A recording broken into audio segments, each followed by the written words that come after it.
Matthew Perry left behind an important request before he died at the age of 54, and the hosts of The View made sure to honor that wish.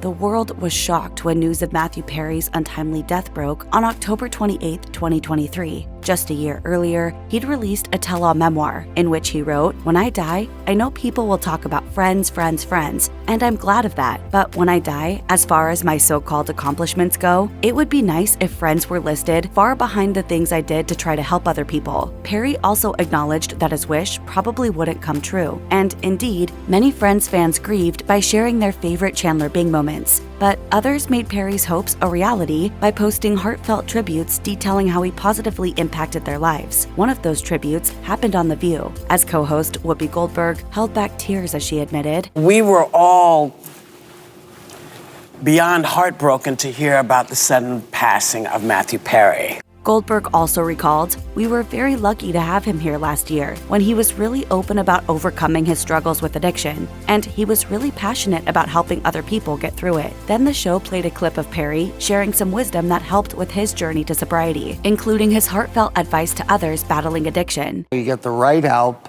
you don't be alone with it. Goldberg became emotional once again as she said, "He was quite something and really a funny guy." Perry's struggles also hit especially close to home for co-host Sunny Hostin, as she's seen several loved ones go through the same thing. She was glad that someone as famous as Perry was so vocal about his addiction issues because it made the topic less taboo. Hostin also felt that others would see their own struggles reflected in Perry's words and allow them to feel less alone. Meanwhile, Anna Navarro added, "In honor of Matthew Perry, if you know somebody that is struggling with addiction, or you yourself are struggling with addiction, reach out. You don't have to be alone." Carrying burdens is easier when you do it with others. Sarah Haynes theorized that Perry's death was being universally grieved because he fought so hard to battle his issues, and yet he still tragically passed away so young. During his last appearance on The View, he asserted that he was grateful for everything he went through, both positive and negative, because it enabled him to better help others. And clearly that help made a tangible difference. After fellow actor Hank Azaria learned of Perry's passing, he posted a video on Instagram in which he revealed that the Friends star had impacted his own sobriety journey.